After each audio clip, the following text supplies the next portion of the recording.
আসসালামু আলাইকুম। বিষ্ণু ইউনিয়ন 1 নম্বর ওয়ার্ডের ছেলে। ভাই আমি একজন প্রতিবন্ধী মানুষ। তো ভাই আমি এই দোকানটা লয়ে আমি বউ বাচ্চা লয়ে খাইতাম।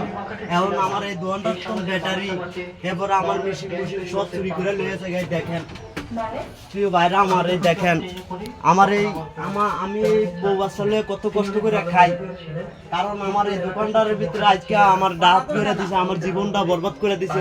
প্রিয় ভাইরা, আমার খুবই কষ্ট লাগে। আমার দোকানের ভিতরে আয়া ওখানে দেখি আমার ব্যাটারি নাই, আমার দোকানের কোনো কিছুই নাই গা, সব কিছু চুরি করে নিয়ে গেছে গা। এই 1 নম্বর ওয়ার্ডের ভিতরে যে চোরের খুনি পড়ে রয়েছে অহনো, আমি এই চোরের খুনির থেকে মুক্ত চাই। আমার গরু লয়ে জায়গা, আমার বাসার থেকে গরু লয়ে জায়গা, এরপরে আজকে আমার এই দোকান থেকে ব্যাটারি এবং আমার যন্ত্রপাতি সব কিছু চুরি করে নিয়েছে। কেন আমার এই গরিবের উপরে এত আমার উপরে এত অত্যাচার আমি জানি না। প্রিয় দেশবাসী কাছে আমি এটার কঠিন বিচার চাই।